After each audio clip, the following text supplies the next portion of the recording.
Hello! Welcome to Bad at Board Games. Well, he's bad at board games. I'm Brad Lake. And I'm Toph Ferguson. And we're bad at board games, so you don't have to be. Today, we're going to be talking about Ark Nova. Ark Nova. And if you're wondering about our new setup, for those of you who haven't seen the other video, I'm moving. We're in temporary. You're going to have a little bit worse sound, a little bit worse everything until we get moved. So in about a month, you'll get to see things kind of hopefully get back to normal. It may look ugly for the first couple weeks of that move too, but we'll kind of see what happens. So Ark Nova is published by Flair out of Europe, and Capstone Games distributes it in the United States. It's by Matthias Vigay. Hopefully I didn't get your name too bad. And then there's multiple designers, illustrators, artists. The person that did the front of the box is different as well. So sorry, we're not going to go through all those names. So what about the theme? There's a big elephant on the outside. Right, there is a big elephant. So let's talk about the elephant in the room. I feel like a reporter with a microphone. For those of you who are not familiar with Ark Nova, it is pretty much a game where you are a designer of a zoo. And so you are building your zoo, you're running your zoo, you're getting animals to put into it, you're building partnerships with other zoos around the world, working on conservation projects, just trying to build up, in essence, the biggest, the fullest, the best zoo there is. Mm-hmm. And so this is typically where we go through the appearance. And I'm going to say it's okay. It is, everybody talks about this in comparison with Terraforming Mars. I will say it's better than Terraforming Mars, appearance-wise. But not much.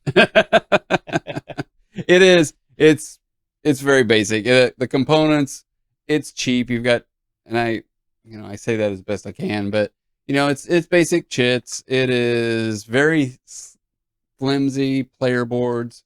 I think if the player boards would have been, double thick, it would have just really made you feel like there was more in this game. So the appearances is not bad. I won't say it's great, but it's not, bland brown Euro, which I appreciate, but it's not much better than that. This is my opinion. I kind of agree with that. Yeah, I kind of agree with that. So it for how nice the box is. Oh, the box is beautiful. The box is amazing. Opened it up and the artwork was like the box. Yeah. I'm kind of glad we did not do an unboxing video of it, because I opened it at home and I was just like, oh, wait a minute.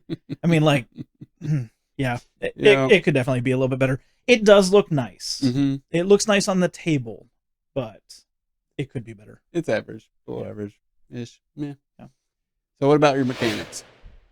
I think mechanics is where it shines. Mm-hmm. The game itself has multiple mechanics to it.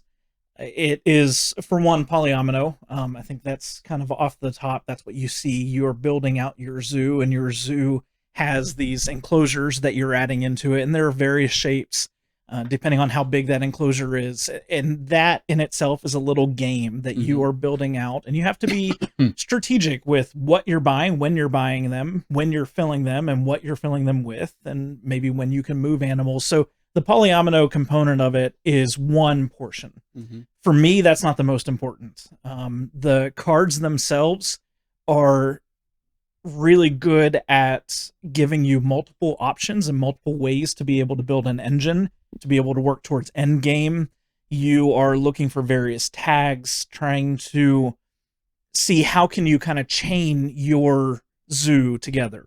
How can you get certain tags that can provide discounts for other cards that you're going to buy?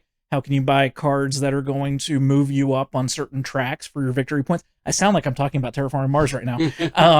But that's probably the big part of it. And it's similar to Terraforming Mars in that you've got a ton of cards. You've got over 200 cards, and they all do various things, and they all work in various ways. They cost different amount of money, and they're going to help you one way or another. So that's a big part of it, is learning how to build your tableau and build your engine through that. And then probably my favorite component to the whole thing, mechanic-wise, is going to be action selection. The way that you are building out your actions in this game is one of my favorite components of another game that I love, and that's Civilization: A New Dawn. The tech tree on that, you've got these cards, and they're slotted at various different numbers. The higher the number, the more valuable that card is, or the more things you can do with it. And then as soon as you use it, it goes down to the 1 slot. And so you're trying to really weigh, I could do anything I want to. I'm not limited, but I'm limited by how strong of an action I can take if I choose to do an action multiple times at that low slot. That's what I like most about this game. That, with the cards alone, would be enough to make me enjoy the game.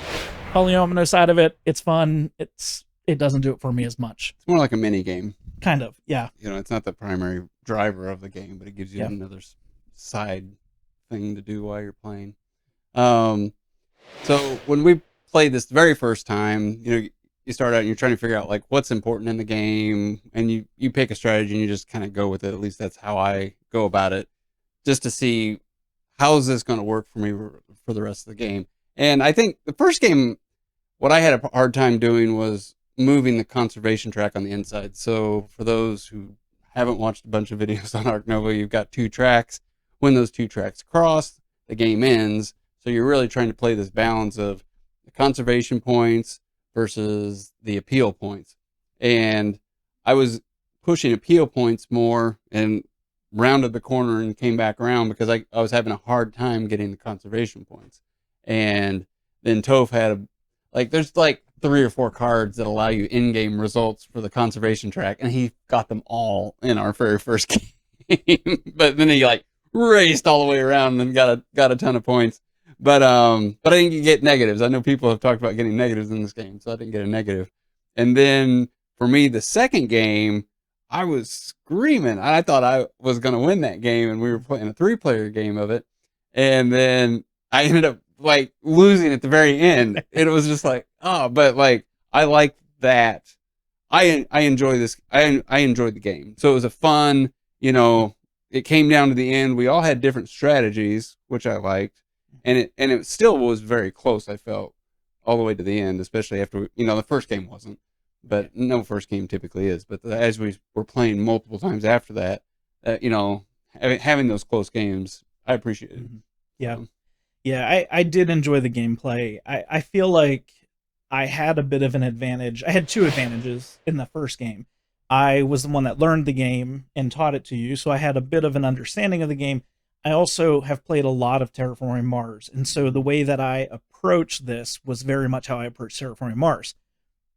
Get your cards, see what you can play, try to find a strategy, be willing to pivot that strategy at any moment, not trying to pick a strategy and go for it. And that's something I think that helped me that first game a lot. And we talked about that a little bit in between games, that idea of having to rely on the cards that you have and, if need be, abandon whatever strategy you have to go to a new one. So kind of having that approach of flexibility is very much key, especially when you have so many cards. I mean, we've only got a few of the cards on the table. When you have so many of them, you have to be willing to be able to do that. The track and the point system I really do like. I think it is funny to see people complain so much about the points. You sit down, you play a game for 2 hours, and all of a sudden you walk away with 2 points. I guess that doesn't bother me at all, because we're all getting 2 to 5 points or 30 the points. Scoring part didn't bother me at all. Mm-mm. I don't care I really didn't care how many points I got at the end, especially the way it was working. Yeah. It is a racing game as well. I think that's another thing that we learned in between them, is that you have to race for those points. You have to get your conservation up. You've got to push the end game, because if you're not anywhere close to your pieces meeting, you're done. You are going to have negative points. And we were able to race pretty well, especially that second game where we played the 3 of us. And I think that's why all of us came pretty close in the final scores. So what are some of your positives? There's a lot of variation in the game. Because of the volume of cards, you're going to never play the same game more than once. That is one thing that I do like. I love the action selection. I love the scoring components of the game. Those are things that make this unique compared to some other games. And they're not necessarily components that are new. These are all mechanics that we have seen in other games that we own, but they play well together in this game. So that's definitely a positive for me. Yeah. It's hard to say what I like positive, but I liked the fact that you're trying to get, different zoo components, with other countries to help build out your tableau. The one thing after our first game, everybody wants to build like this cool bird sanctuary or the reptile house. What I can tell you strategic wise, and like after you kind of figure that out, and hear my dog shaking, is that you don't build these advanced buildings until you have enough animals to occupy them. So to me, once you understood that, I found that to be a positive, right? And I think it kind of opened me up, and I understand why people like, oh, there's all these cards, and like I tried to go birds, and I just never saw another bird. That's not how you play this game. So flipping your mind into that mode, and it's like, what are the cards giving you? And then building your strategy out as you play the game, that's the game. Like if you want to just, I'm going to build mammals, or I'm going to build this country, or I'm going to build, you may never see that card. And then you've wasted maybe 2 turns trying to pursue that strategy. You have to see what's coming and then get the tech tree or get the link with the other country that has that, so that then you can fulfill those orders, or, move up both tracks. So I found that I liked that. It clicked with me, so that's kind of my positive, is like understanding that you can't force this game. You kind of have to play what the game is giving you. You have to be like water and adjust. Yeah. And the player boards themselves, so you've got multiple boards with the game, but your player mat itself, your zoo that you're working on, that in itself can also help. And that's a little bit of the strategy side of this, that you can only upgrade certain things. You can't do everything in this game. And so knowing what you have in your hand that you might be able to play, how can you upgrade things to be able to make those cards play better? Maybe it makes them cheaper, maybe it makes them work better, something. And then you also unlock all of your bonuses as you do that as well. Those are things that play well together. Maybe a new gamer may not be able to sit down and see very far into the future with it, but they'll pick up on it pretty quick. They'll start to see what can chain together. And those that have played a lot of games, maybe you will start to see that end game a little bit more, and some ways to kind of work backwards to get to it. But you can't plan out too far in advance because things are changing. And that's a good positive for me. Again, go back to the variation of the game. So what didn't you like? The components. I am not a big fan of the components of this game. And that's, like, for example, the cards. For the cost of this game, I expected them to be linen cards or linen finish. They're not. Now, I do sleeve a lot of my games. So for me, I don't notice it quite so much now. But when I first opened it and I'm flipping through the cards, they were very low quality. Some of the other things, just kind of, the player boards are horrible. Yeah, I really expected more, and that's kind of disappointing sometimes when you sit down to have this environment of the game. I think that's the biggest con, maybe to start with, the biggest negative with it. Did you have any negatives with the gameplay at all? If you're not getting the cards, that could be a negative. I didn't see it so much for myself. Again, because I'm used to games where I have to pivot strategy so much. So that didn't come up with me quite so much, but I could see that being something, if we're bringing this to our gaming group, which I think this will be a huge hit with our gaming group, that could be something that some people might find as a negative of, look at all these cards and I can't get anything to do what I want to do. Yeah, and I think that comes down to one of the things I've realized since we've been having our game group, and like what makes me frustrated with games is, if you're going to teach somebody a game, you also need to teach them the strategy. And like one of the strategies I would tell people is, don't get these buildings until you have 3 or 4 reptiles, or don't get this until you have 3 or 4 birds, because you're going to waste that money and that time. So we've started being this, we're going to help you learn, but we're also going to make sure you're not making a mistake, because then they're not as frustrated. They don't score 2 points when somebody else is scoring 50, and then like nobody wants to get stomped, right? So that's just one of those things you kind of have to work through, I think. Yeah. But how was it to learn? So you had to teach it to me. Sometimes rules are good, sometimes they're bad. How hard was it to learn to be able to teach? Yeah, I honestly, now this is coming from somebody who's had to learn a lot of medium to heavyweight games. I found this one relatively easy to read through and understand. The rule book was actually pretty good.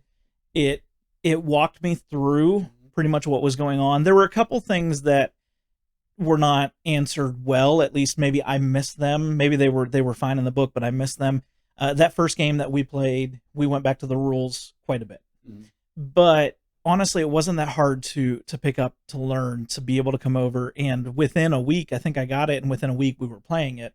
Oh, and that's... Yeah, I think you got it like on a Monday. We played Saturday. Yeah. At the latest. And I didn't start learning it until like the day before. Mm-hmm. And so I had opened it, I had sleeved it, but I hadn't started learning the rules yet. And that he picked made up little containers for it as well. Yeah, that's another part of the whole...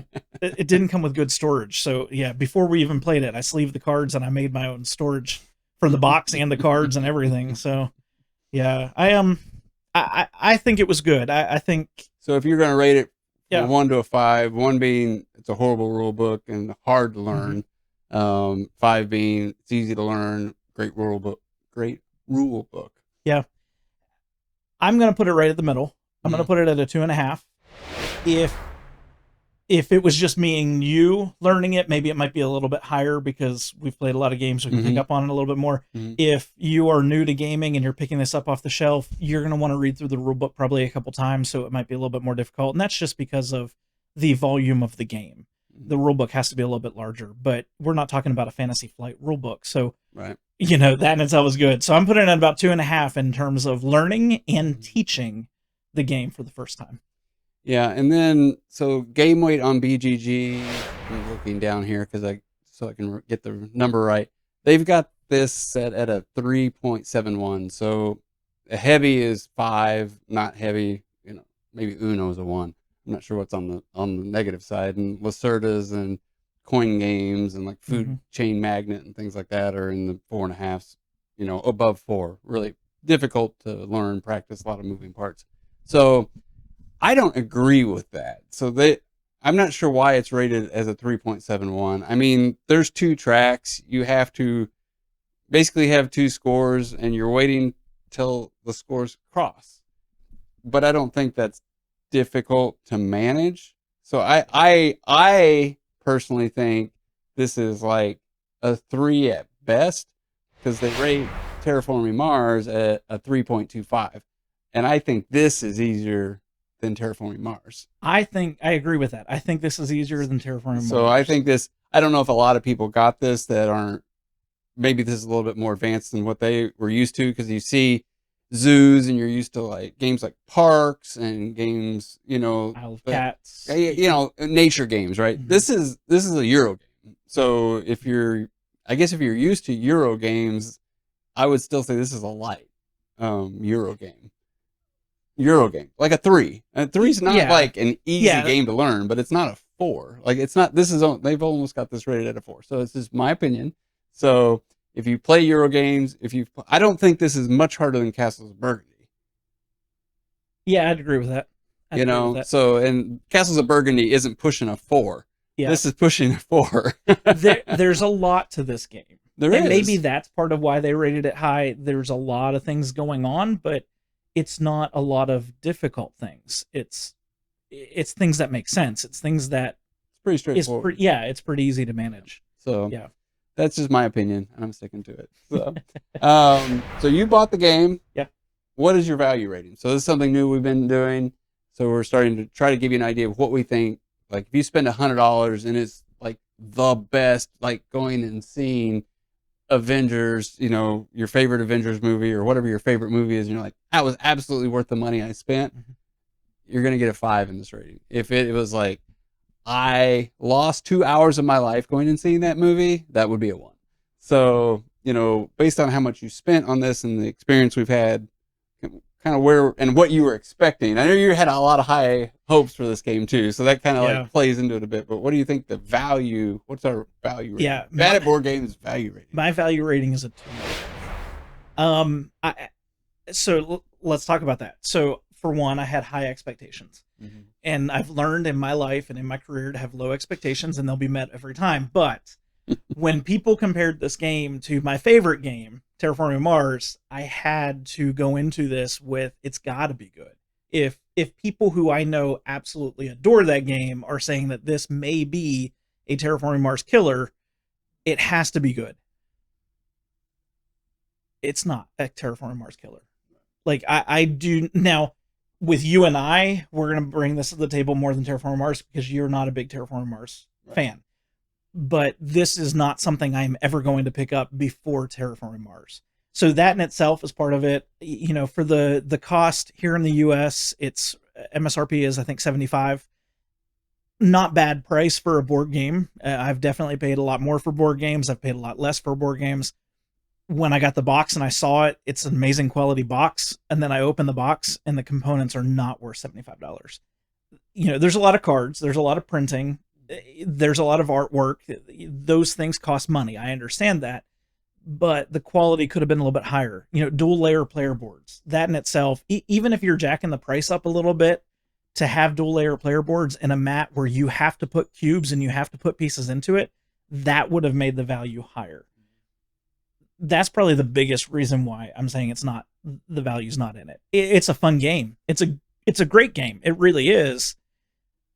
But I don't think, unless there was a deluxe version that came out, that it's worth $75.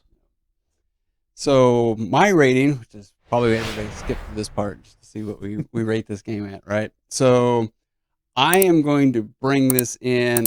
I like this better than Terraforming Mars. Now, there's probably a couple reasons for that. One, I think Terraforming Mars, for me, in the gameplays I've had so far, has overstayed its welcome. So, and part of that's on my fault, but it's still just kind of one of those, I wish it was a little bit shorter. This game, I never felt like I wanted it to end. Like, it ended before I wanted the game to end. So that's that's kind of where I'm like, yay, let's work with that. I would play this game anytime he would want to play it, unlike Terraforming Mars for me right now. And so, but at the same time, I don't know if this is ever going to make my top 10. I'm still on the table with it being in my top 20. But so I'm probably going to bring this in at a 7.5 right now for me. Which is, you know, I think everybody like, oh, you 7, like, well, that's still a very good score. It means I will play it anytime somebody wanted to play it. There are other games that I like above this, so I gotta keep that in my thought process in my head. You know, Yeah. It's not beating Great Western Trail. Not at all. It's not beating Nemesis for me. It's not beating Cthulhu Death May Die. You know, I've got Euro games and Ameritrash games, and like, I like this game, but it's not beating those. Yeah. So, what's your rating? So Terraforming Mars is rated at a 9.5. Your favorite game of all time? Yes, your 9.5. top 40. Now, mind you, it's my favorite game, but I do have other games that are rated higher. But it is 9.5. This I'm putting at about a 7.5. So I thought you'd be higher. I like it, and I'm gonna be the same way. I'm gonna always be willing to play it. I want to play a 4-player just to see how that changes it up, because 3-player was different than 2. So I want to find that sweet spot. Maybe that's the sweet spot, and it'll bump it up to an 8. I don't see it going above an 8. It's fun. I'm going to keep it in my collection. I'm going to introduce it to other players. I'm going to keep playing it. But if it was between this and a good portion of my collection, I'm going to choose a different game probably before this one. Yeah, this is a lot of hype. And it's a good game. It's worth some of the hype. It is a good game. Yeah. The mechanics it's good. But yeah.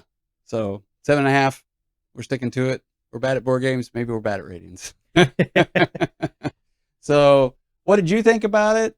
You know, let us know. We really appreciate it. Really appreciate you guys hanging out with us. We're like, 625 subscribers now, still on our way to 1,000.